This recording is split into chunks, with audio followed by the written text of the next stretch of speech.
Ma femme m'a traîné à la fête de son entreprise pour impressionner son nouveau patron. Reste au fond. Ne me fais pas honte, a-t-elle sifflé. Lorsque l'invité d'honneur est arrivé, elle a complètement ignoré ma femme, a marché droit vers moi et a dit « J'essaie de te retrouver depuis 28 ans. » Salut Reddit. Ma femme m'a dit de rester au fond de la salle et de cacher mes mains lors de la fête de son entreprise parce que j'allais lui faire honte. Ce qui s'est passé ensuite?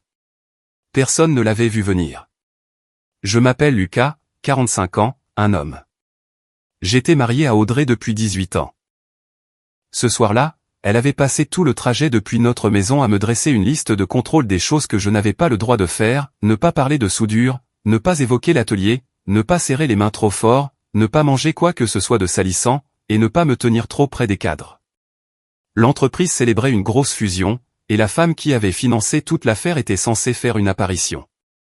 Audrey se positionnait pour une promotion au poste de vice-présidente depuis 3 ans, et apparemment, mon existence était la seule chose qui se dressait entre elle et la gloire d'un bureau d'angle. J'avais passé cette matinée sous un châssis à l'atelier de fabrication, à faire des cordons de soudure sur un système d'échappement personnalisé pour la Mustang vintage d'un type riche. Je suis rentré à la maison en sentant la limaille de métal et le flux brûlé. J'ai pris 2 douches, mais on m'a quand même dit que j'avais l'air d'être à ma place dans une fête de parking avant un match, plutôt que dans un événement d'entreprise. Le lieu était l'un de ces hôtels chics du centre-ville, avec des lustres en cristal, un quatuor à cordes dans un coin, et des gens en vêtements élégants qui restaient là, faisant semblant d'apprécier des conversations qu'ils détestaient visiblement. Audrey était parfaitement dans son élément. Elle l'a toujours été. Cette femme pouvait changer de personnalité plus vite que n'importe qui que j'ai jamais rencontré. Une seconde, elle me disait de réparer la clôture parce que ça faisait négliger, la seconde suivante, elle envoyait des baisers en l'air à un directeur et riait à une blague qui n'était même pas drôle. Moi? J'ai trouvé un coin près d'une colonne en marbre et je m'y suis garé. Elle m'a trouvé avant que les amuse-gueules ne sortent, m'a saisi le bras fermement, et m'a tiré vers le couloir près des toilettes. « Qu'est-ce que tu fais » a-t-elle sifflé. Je suis debout. C'est ce que font les gens quand il n'y a nulle part où s'asseoir. Tu es avachi. Tu as l'air de t'ennuyer. Ouais, bizarre. Je ne vois pas pourquoi. Ses yeux sont tombés sur mes mains. Les callosités. La cicatrice de brûlure sur mes jointures gauches, souvenir d'un incident d'éclaboussure en 2009. Les cuticules tachées en permanence, qu'aucune quantité de frottement ne pourrait jamais nettoyer complètement. Sérieusement, Lucas, tes mains ont l'air de sortir d'un garage. Je travaille dans un atelier. Il est fermé, cependant. Elle a sorti un petit tube de son sac à main. Une sorte de crème pour les mains qui sentait comme si une parfumerie avait explosé. Utilise juste ça. Cache le pire. Je l'ai regardé pendant une longue seconde. Puis j'ai mis mes mains dans mes poches. Ça ira. Elle m'a regardé comme si j'avais suggéré de braquer le vestiaire. C'est important pour moi. Oui, je sais. Tu me l'as dit environ 11 fois depuis mardi. Quelque chose de froid a traversé son visage. Puis elle a lissé tout ça, et elle est revenue à son faux sourire. Reste au fond, a-t-elle dit. Ne me fais pas honte. Je lui ai fait un salut paresseux et je l'ai regardé s'éloigner en claquant des talons vers la foule. Mon téléphone a vibré. Un SMS de mon frère Eli. C'est comment la prison? J'ai répondu, le directeur fait sa ronde. Envoie de l'aide ou des snacks. Tiens bon. Rappelle-toi, le divorce est toujours une option. Il n'avait pas tort. Il disait ça depuis 2 ans. Depuis qu'il était venu nous rendre visite et qu'il avait vu Audrey corriger ma grammaire devant son club de lecture, comme si j'étais un élève de CE2 un peu lent. J'ai empoché le téléphone et je suis retourné soutenir la colonne, comptant les dalles du plafond, et regardant Audrey travailler la salle comme une politicienne. Puis, toute l'ambiance a changé. Les têtes se sont tournées, les conversations se sont arrêtées. Le quatuor à cordes continuait de jouer, mais plus personne n'écoutait. L'invité d'honneur était arrivé. Elle est entrée comme si elle était propriétaire du bâtiment, ce qui, techniquement, était un peu le cas. Celia Ashford dirigeait une société d'investissement industriel basée à Chicago. Elle était assez à l'aise pour signer des chèques qui rendaient les conseils d'administration très intéressés par ses opinions. Elle se déplaçait dans la foule, serrant des mains, mais ses yeux scrutaient, cherchaient. Audrey s'est redressée, a lissé sa robe, et s'est avancée avec son meilleur sourire, « Je suis accessible, mais aussi très importante. Célia est passée juste devant elle. Au-delà du sourire, au-delà de l'introduction soigneusement répétée, au-delà de tout ça, tout droit vers moi. Je n'ai même pas eu le temps de sortir mes mains de mes poches avant qu'elles ne se tiennent devant moi. Ses yeux se sont verrouillés sur les miens et y sont restés. Lucas Holt? Ce n'était pas une question. La dernière fois que j'ai vérifié, oui, ai-je dit. Elle a tendu la main et a pris la mienne. Elle ne l'a pas serrée, elle l'a prise. Son pouce a effleuré la cicatrice de brûlure comme si elle confirmait quelque chose. Elle a laissé échapper un souffle lent, comme si quelque chose qu'elle portait depuis longtemps venait enfin d'atterrir. J'essaie de te retrouver depuis 28 ans. Derrière moi, j'ai entendu un verre toucher le sol. Je pense que vous vous trompez de gars, ai-je dit. Je suis surtout connu pour être maladroit dans les fêtes. Elle a ri. Même sens de l'humour. C'est vraiment toi. Audrey est apparue à mon coude, comme si elle s'était téléportée là. Sa voix était douce en surface, mais absolument mortelle en dessous. Madame Ashford, je ne pense pas que nous ayons été correctement présentés. Je suis Audrey Holt. Lucas est mon mari. Célia l'a enfin regardé. Je sais qui vous êtes, a-t-elle dit. Vous êtes dans la conformité comptable, n'est-ce pas? Lucas et moi avons grandi ensemble. Nous sommes allés au même lycée. Nous nous sommes perdus de vue après que son père est tombé malade. Elle a serré ma main une fois de plus, a dit que nous nous rattraperions bientôt, et a disparu dans la foule avant qu'Audrey ne puisse recharger. Ma femme m'a fixé comme si je venais de révéler que j'avais une deuxième famille. C'était quoi ça? Une vieille amie, apparemment. Tu n'as jamais mentionné que tu connaissais Célia Ashford. Je ne savais pas quelle était Célia Ashford. Je la connaissais sous le nom de Célia Brennan. Elle avait 2 ans d'avance sur moi. Elle habitait 3 rues plus loin. Elle m'aidait avec mes devoirs de maths. La mâchoire d'Audrey s'est contractée. Tu t'attends à ce que je croie ça? Je m'attends à ce que tu crois ce que tu veux. C'est ce que tu fais d'habitude. Son regard est devenu plat. Va te trouver quelque chose à faire et ne te mets pas dans le chemin, je l'ai fait, mais quelque chose s'était fissuré. Quelque chose que j'avais fermé il y a 20 ans, quand la vie est devenue compliquée et que j'ai cessé d'attendre quoi que ce soit de bon. J'ai observé Célia de l'autre côté de la salle pendant qu'Audrey montait sur scène pour prononcer quelques remarques préparées sur la synergie et l'élan vers l'avant. Je l'ai regardée serrer la main de gens qui semblaient réellement l'intéresser. Et pour la première fois depuis longtemps, je me suis demandé si je restais au fond de la salle parce que c'était ma place, ou parce que quelqu'un m'avait convaincu que c'était le cas. Mon frère m'a appelé le lendemain matin à 6 heures. J'étais déjà dans le garage, prêt à partir pour l'atelier. Alors, laisse-moi bien comprendre, a dit Ellie. Une dame riche traverse une fête chic, passe devant ta charmante épouse, et annonce essentiellement qu'elle te cherche comme si tu étais un tableau disparu. C'est une façon de le dire. Et la réaction d'Audrey a été de te dire d'aller te mettre au coin. Elle m'a dit de trouver quelque chose à faire et de ne pas me mettre dans le chemin. Ellie est resté silencieux une seconde. Puis il a commencé à rire. Mec, c'est la chose la plus satisfaisante que j'ai entendue depuis des mois. S'il te plaît, dis-moi que tu as pris son numéro. De qui? De Célia? Non, du quatuor à cordes. Oui, de Célia. Je n'ai pris le numéro de personne. Je suis resté près d'une colonne pendant 3 heures et ensuite nous sommes rentrés en silence. Classique. Une relation très saine qui se passe là. J'ai attrapé ma glacière déjeuner dans le frigo. C'est juste une vieille amie. On traînait ensemble quand on était gamin. C'est ça. Et elle te cherche depuis 28 ans parce qu'elle voulait rendre un livre de bibliothèque? Je n'avais pas de réponse à ça. Surtout parce que je me posais la même question depuis la fête. 3 jours plus tard, mon téléphone a sonné. Numéro inconnu. J'étais en pause déjeuner, assis dans mon camion devant l'atelier avec un sandwich froid et un thermos de café. Lucas à l'appareil. C'est Célia. J'espère que ce n'est pas bizarre. Un peu tard pour ça, tu ne crois pas? Tu as fait tomber à ma femme un verre de quelque chose qui coûtait probablement $40. Elle a ri. Je ne voulais pas faire une scène. Je t'ai juste vu là-bas et c'était comme si les 28 dernières années s'étaient effondrées d'un coup. Nous avons parlé pendant 20 minutes. Elle m'a expliqué comment elle avait essayé de me trouver après son départ pour l'université. Des lettres, des appels téléphoniques, elle est même retournée dans le vieux quartier une fois, tout menait à une impasse. Ma mère nous avait fait déménager 2 fois après la mort de papa. Et au moment où Célia a eu les ressources pour engager quelqu'un pour creuser, la piste était froide. Je me suis toujours senti coupable, a-t-elle dit. Tu traversais le pire moment de ta vie et j'ai juste disparu. Tu n'as pas disparu. Tu es allé à l'université. C'est ce que font les gens. J'aurais pu essayer plus fort. Allez.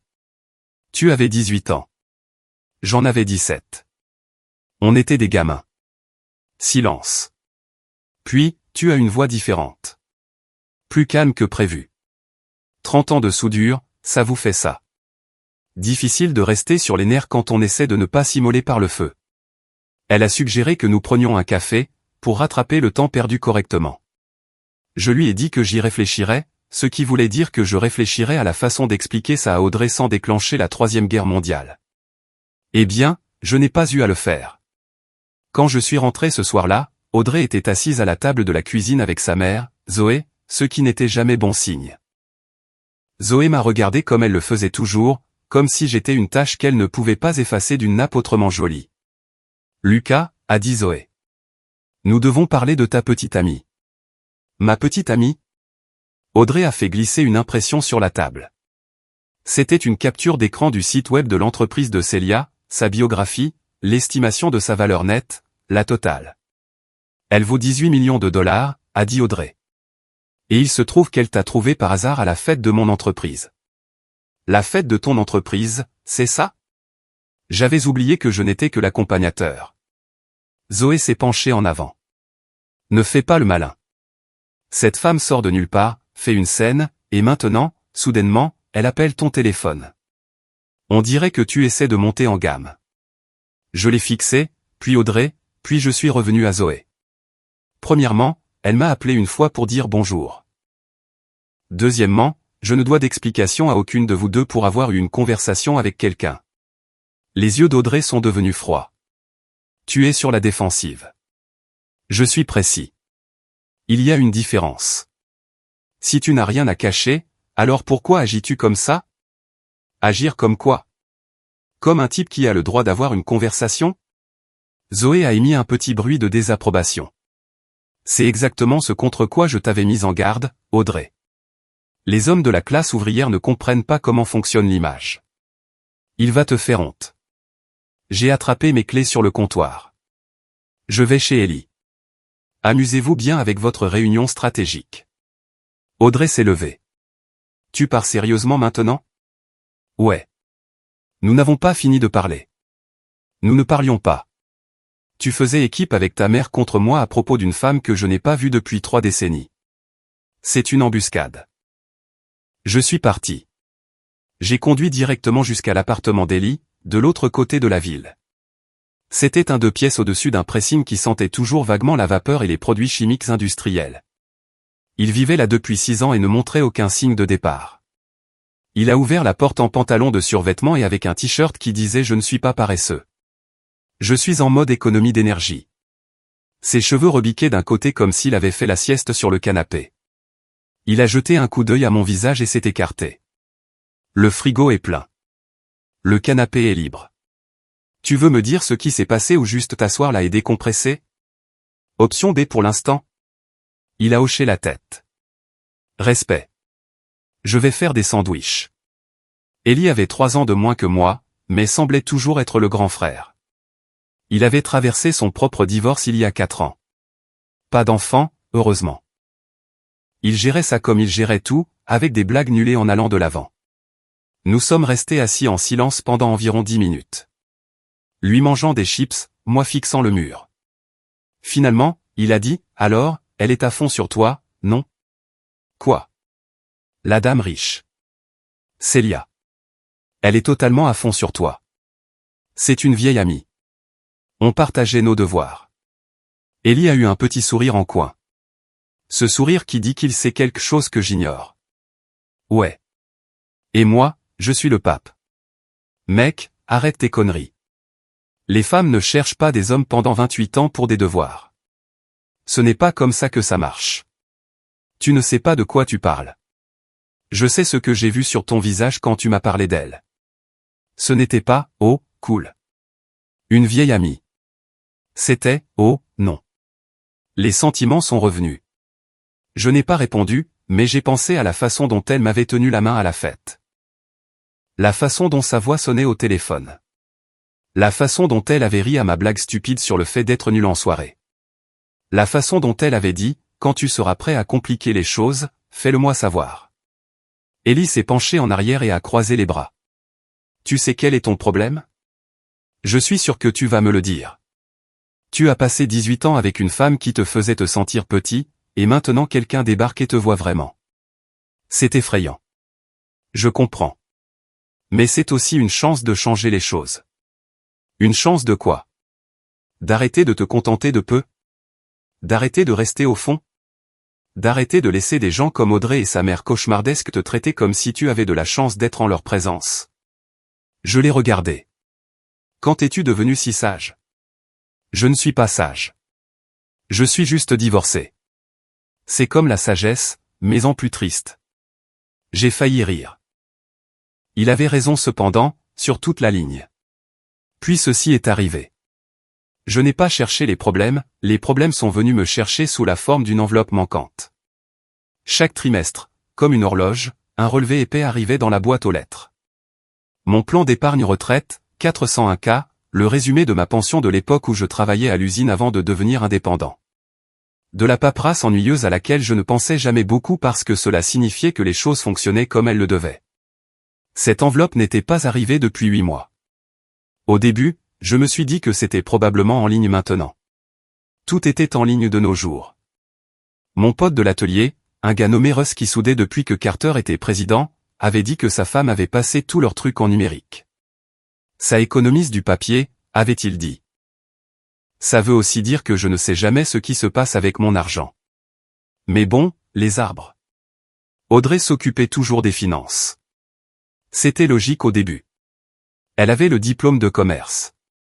Elle comprenait les tableurs, les tranches d'imposition et tous ces trucs qui me faisaient tourner de l'œil. Je comprenais l'acier, l'argon et la température spécifique à laquelle les choses cessent d'être du métal et commencent à être des problèmes. Division du travail, n'est-ce pas? Sauf que maintenant, je commençais à remarquer des choses. La façon dont elle changeait de sujet quand je posais des questions sur nos économies. La façon dont elle avait récupéré la clé de la boîte aux lettres il y a 3 ans parce qu'elle ne voulait pas que des documents importants se perdent. La façon dont mon identifiant pour notre compte bancaire avait soudainement cessé de fonctionner le printemps dernier. Probablement une mise à jour de sécurité, avait-elle dit. Je vais arranger ça. Elle ne l'a jamais arrangé. J'ai appelé l'administrateur de la pension depuis mon camion pendant le déjeuner. Assis sur le parking d'une sandwicherie, moteur éteint et fenêtres entrouvertes. Une dame gentille au téléphone, a posé quelques questions, a tapé pendant un moment, puis est restée silencieuse pendant 1 minute. Monsieur Holt, votre adresse postale a été modifiée il y a environ 9 mois. Modifiée pourquoi? Une boîte postale ici en ville. Je n'ai pas autorisé cela. Selon nos dossiers, votre femme l'a fait. Elle a une procuration sur le compte. Je suis resté assis là avec mon sandwich qui refroidissait dans ma main. Procuration. Je me suis souvenu avoir signé quelque chose l'année dernière. Une pile de papier qu'Audrey disait être des mises à jour d'assurance. Des trucs de routine. J'avais signé là où elle pointait parce que je lui faisais confiance. Parce que c'est ce qu'on fait quand on est marié à quelqu'un depuis 18 ans. Sauf qu'apparemment, c'est aussi comme ça qu'on se fait voler sans le savoir. Ce soir-là, j'ai essayé d'aborder le sujet avec des contractions. Audrey était à l'îlot de cuisine en train de faire défiler des trucs sur sa tablette, tandis que sa mère était assise dans le salon à regarder une émission de télé-réalité. Et, j'ai appelé le bureau des pensions aujourd'hui. Ils ont dit que tu avais changé l'adresse postale. Audrey n'a pas levé les yeux.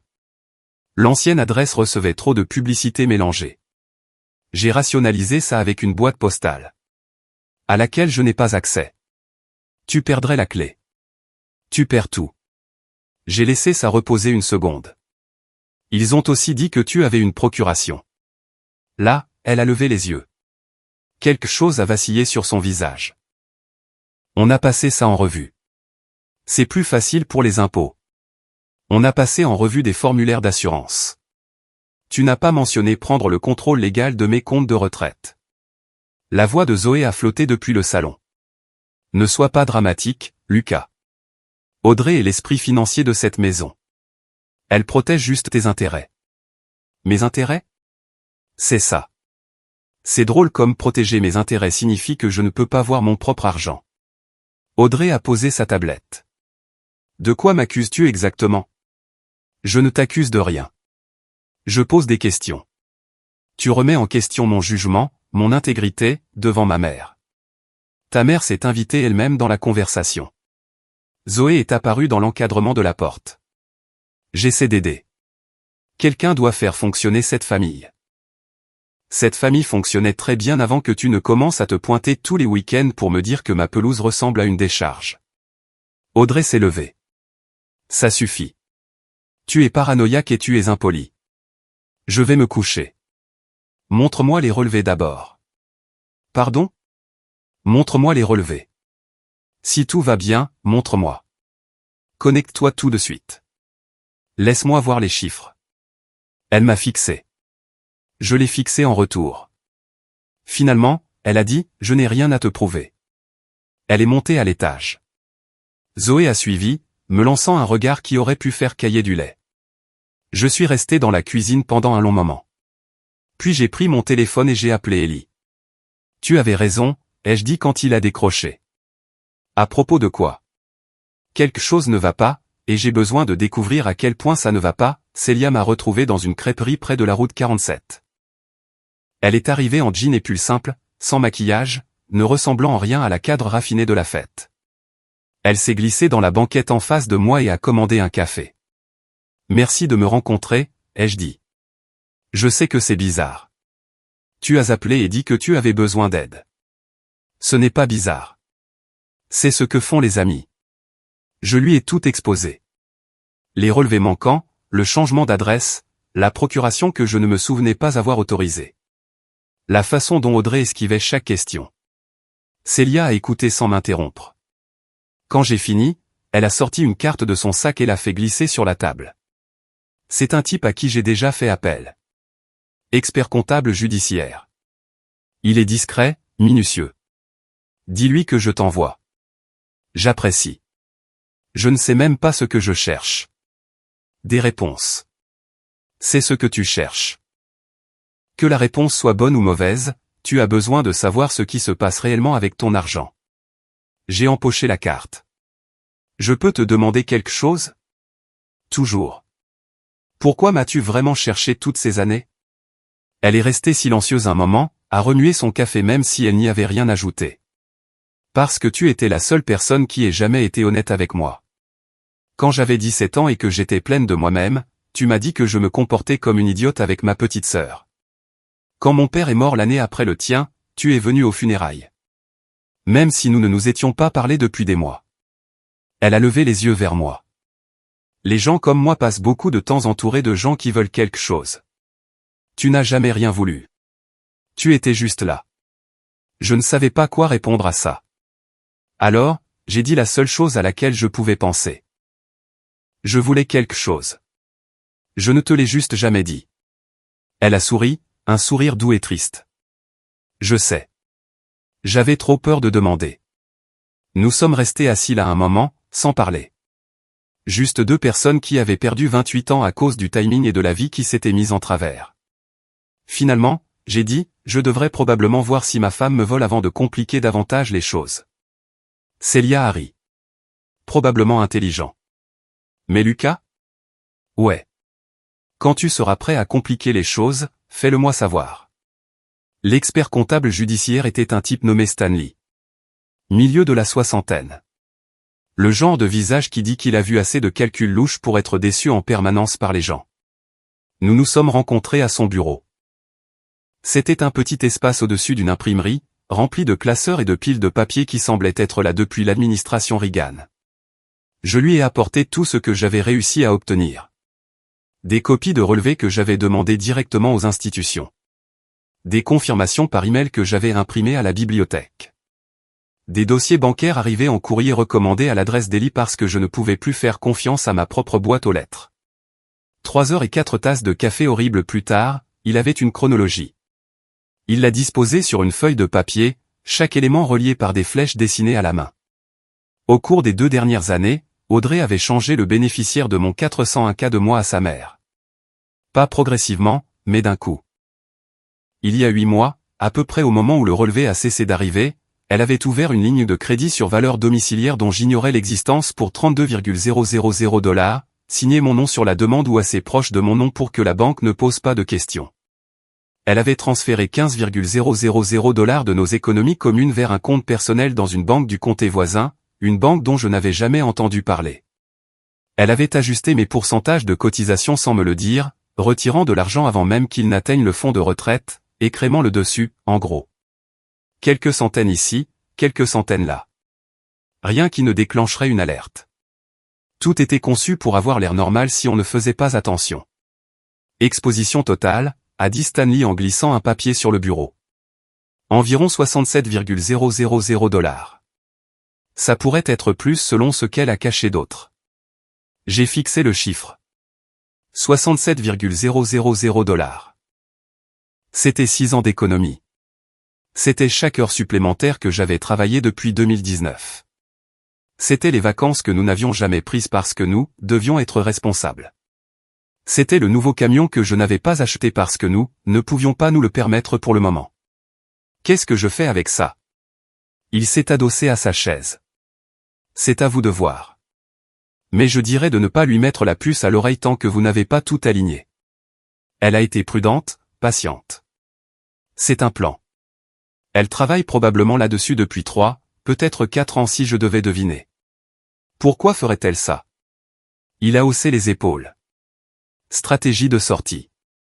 Ça pourrait être pour plein de raisons.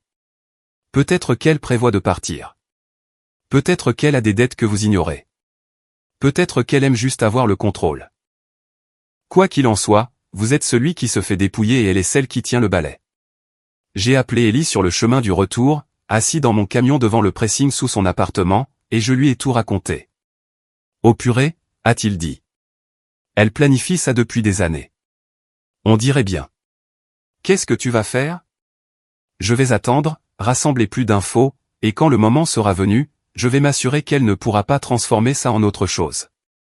Pendant les 2 semaines suivantes, je suis devenu un fantôme dans ma propre maison. Je souriais au dîner, je hochais la tête aux histoires d'Audrey sur les drames de bureau, je riais à ses blagues, je laissais Zoé insulter mon travail, mes vêtements, mon camion, mon manque d'ambition. Chaque fois qu'elle ouvrait la bouche, je hochais simplement la tête et disais, tu as probablement raison. Ça les rendait folles toutes les deux. Elle n'avait pas l'habitude que je ne riposte pas. Elle continuait de me piquer, attendant que je craque, et je continuais juste de sourire. Pendant ce temps, je collectais. Chaque jour, je rassemblais plus de documentation, plus de relevés, plus de mais, une trace écrite qui s'épaississait d'heure en heure. J'ai commencé à tenir un journal. Date et heure où Audrey disait des choses qui ne collaient pas, conversations où elle se contredisait, petits mensonges que j'aurais ignorés avant, mais qui ressortaient maintenant clairs comme de l'eau de roche. Et chaque soir, j'envoyais des SMS à Célia, juste des mises à jour, pour prendre des nouvelles, demander conseil. 2 personnes qui s'étaient retrouvées au pire moment possible, essayant de trouver comment avancer. Tu es vraiment patient, a-t-elle écrit un soir. La soudure m'a appris ça. Si tu chauffes les choses trop vite, tout s'effondre. Tu dois laisser le métal atteindre la bonne température avant de faire ton mouvement.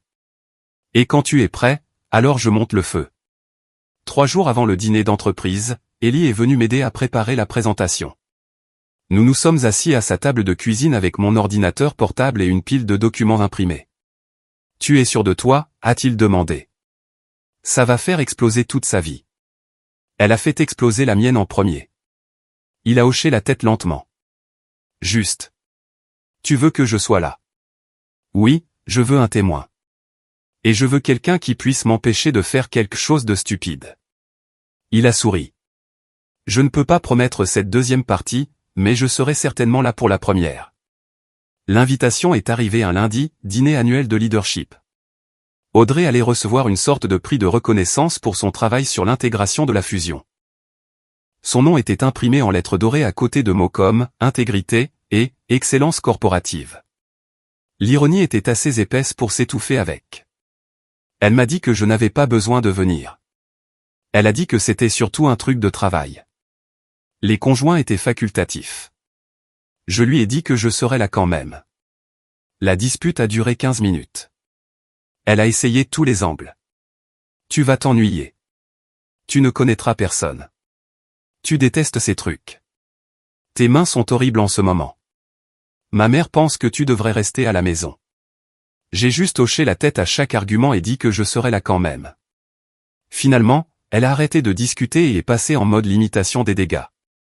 Si tu viens, porte au moins quelque chose de présentable. Pas ces bottes. Et ne fais pas de blagues que toi seul trouves drôles. Compris. Ellie m'a envoyé un SMS ce soir-là. Tu es sûr de toi? Positif. Besoin de moi là-bas? En fait, oui. Tu as toujours ce costume du mariage de l'oncle Rick? Celui qui me fait ressembler à un comptable de la mafia? C'est celui-là. Je vais le repasser. Le soir du dîner, je me suis présenté avec une veste propre et mes bonnes bottes. Ellie m'attendait dans le hall, ressemblant exactement à un comptable de la mafia, costume bleu marine, cheveux gominés en arrière, un sourire qui disait qu'il savait où les corps étaient enterrés. « Tu es prêt pour ça ?» a-t-il demandé. Je suis prêt depuis 2 semaines. La salle de bal était bondée. Des cadres, des membres du conseil d'administration, des gens dont les titres de poste avaient plus de mots qu'un menu de fast-food. Des flûtes en verre partout. Audrey était à l'avant, travaillant la salle, serrant des mains comme si elle se présentait au Sénat. Sa mère était là aussi, planant près de la table des apéritifs. Audrey m'a vu et son visage s'est contracté. Puis elle a vu Ellie, et il s'est contracté encore plus. Qu'est-ce qu'il fait là? Soutien moral, ai-je dit. Tu as ta mère. J'ai mon frère. Ton frère n'est pas approprié pour cet événement. Ellie a levé la main. Je t'entends. Aussi, j'ai apporté un cadeau pour la lauréate. Il a tenu une petite boîte emballée. C'est un calendrier de bureau. Très professionnel. J'ai même écrit et félicitations pour ton prix et sur la carte. Audrey avait l'air de vouloir le mettre en feu, mais quelqu'un a appelé son nom et elle a dû repasser en mode performance. Ellie s'est penchée. Elle a l'air stressée. Elle devrait l'être. Tu me donnes le signal. Je lancerai les choses. Pas encore. Laisse-la avoir son moment d'abord. Le programme a commencé. Discours sur le leadership. Discours sur l'innovation. Discours sur l'engagement de l'entreprise envers l'excellence éthique. Le PDG a remercié tout le monde pour son travail acharné. Puis ils ont appelé le nom d'Audrey. Elle a marché vers la scène, confiante, polie. Elle a pris le micro et a prononcé un discours sur la responsabilité et la transparence qui aurait été inspirant si je ne savais pas ce que je savais. Le vrai leadership, a-t-elle dit, signifie avoir le courage de faire la bonne chose même quand personne ne regarde. Ellie a ricané. Je lui ai donné un coup de coude. Cela signifie être honnête avec soi-même et avec les autres. Cela signifie construire la confiance par l'action, pas seulement par les mots. J'ai fait un signe de tête à Ellie. Il s'est levé, a marché vers la table audiovisuelle comme s'il était à sa place, et a tendu une clé USB au technicien. Le technicien a haussé les épaules et l'a branché. L'écran derrière Audrey a vacillé. Un tableau est apparu. Virement bancaire, date, montant, son nom, le nom de sa mère comme bénéficiaire sur des comptes où elle n'avait rien à faire. La salle est devenue silencieuse comme la mort. Audrey s'est retournée, a fixé l'écran. Son visage est devenu blanc. Quoi, a-t-elle commencé? Qu'est-ce que c'est?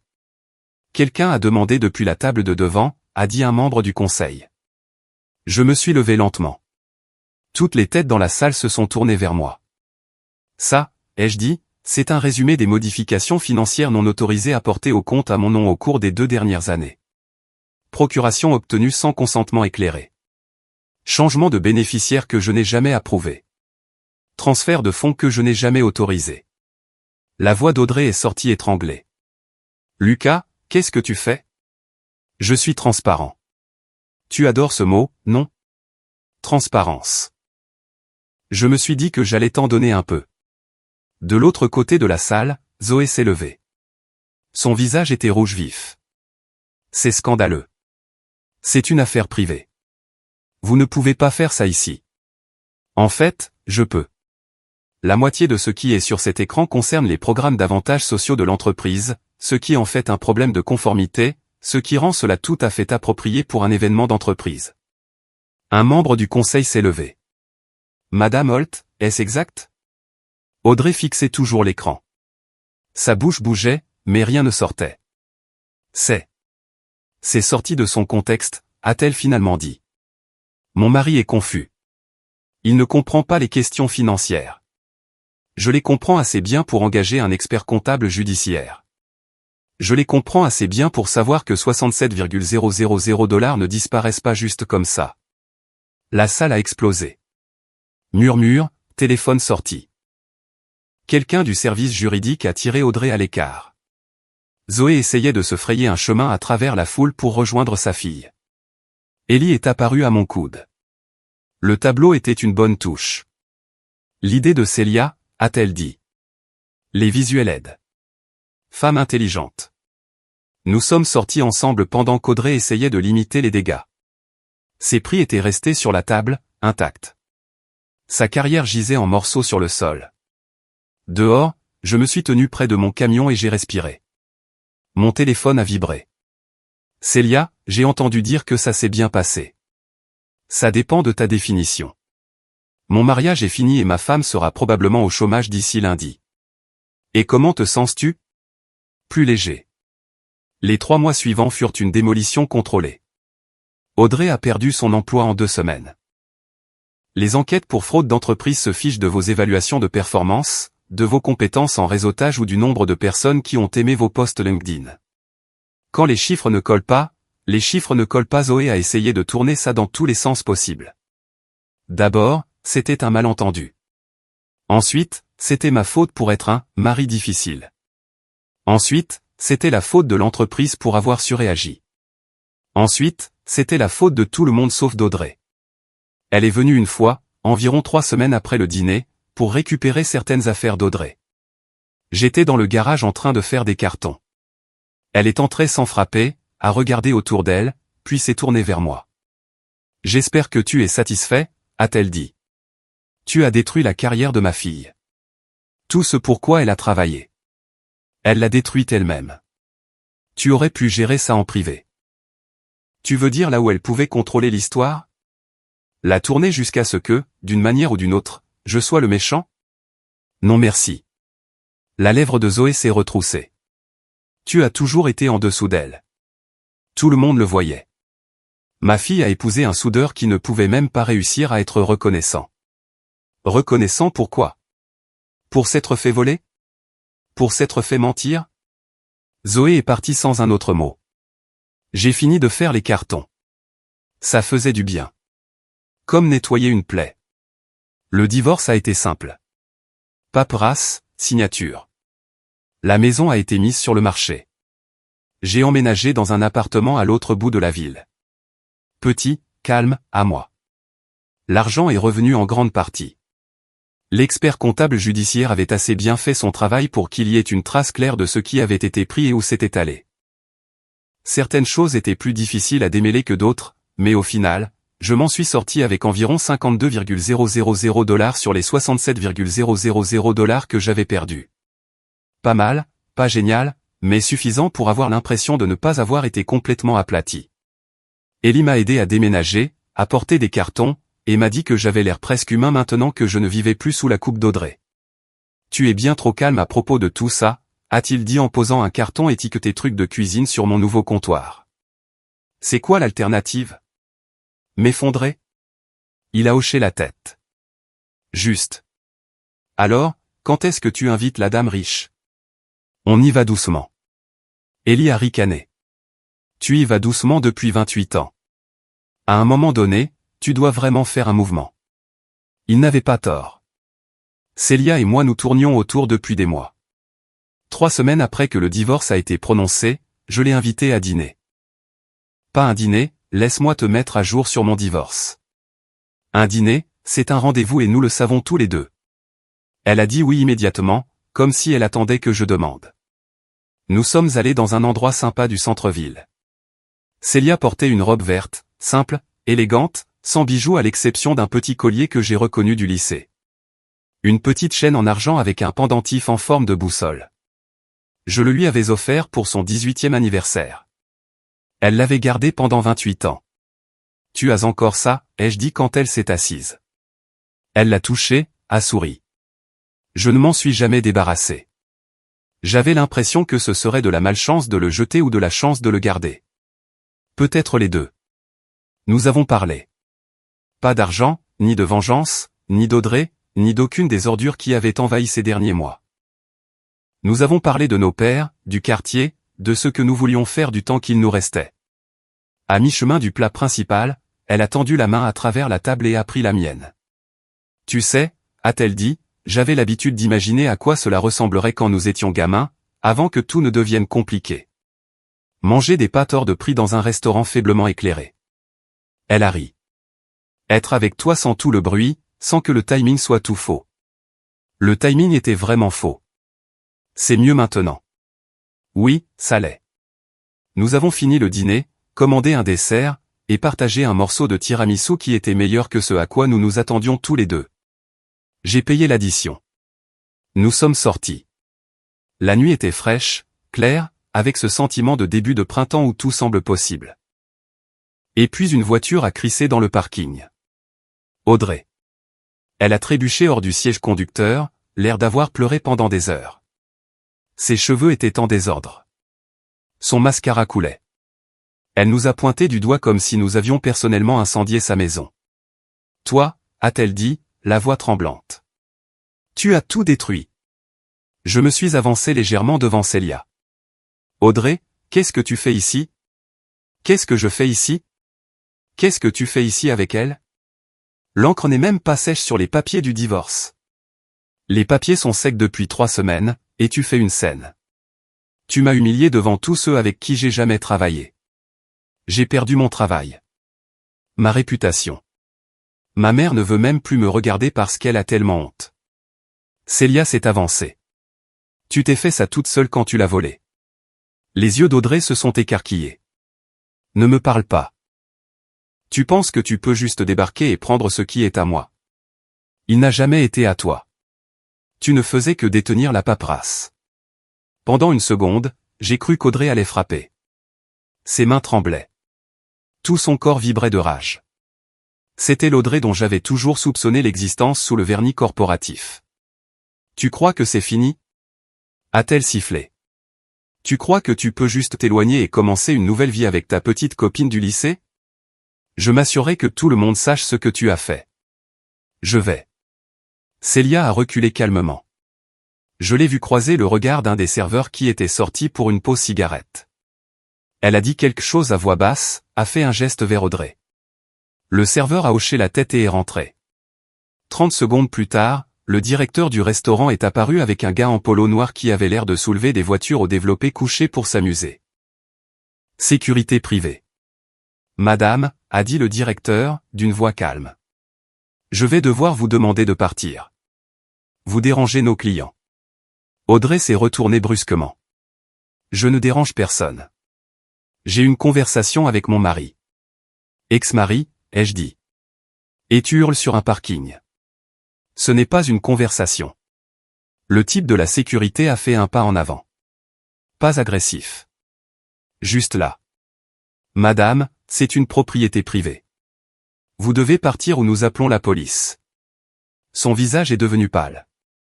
Elle a regardé autour d'elle comme si elle réalisait seulement maintenant où elle se trouvait. « Ce n'est pas fini » a-t-elle dit, mais sa voix avait perdu son tranchant. « Ça l'est vraiment » ai-je dit. « Rentre chez toi, Audrey. Règle ta vie, mais fais-le loin de moi. » Elle est restée là une seconde. Puis elle est remontée dans sa voiture, a claqué la portière, et a démarré en trombe, assez vite pour laisser des traces de pneus sur l'asphalte. Célia s'est tournée vers moi. Eh bien, c'était mouvementé. Bienvenue dans ma vie. Elle a souri. Je pense que je peux gérer ça. Certaines personnes passent leur vie entière à essayer d'impressionner une salle, restant au fond parce que quelqu'un leur a dit de le faire. J'ai passé 30 ans au fond. Plus jamais.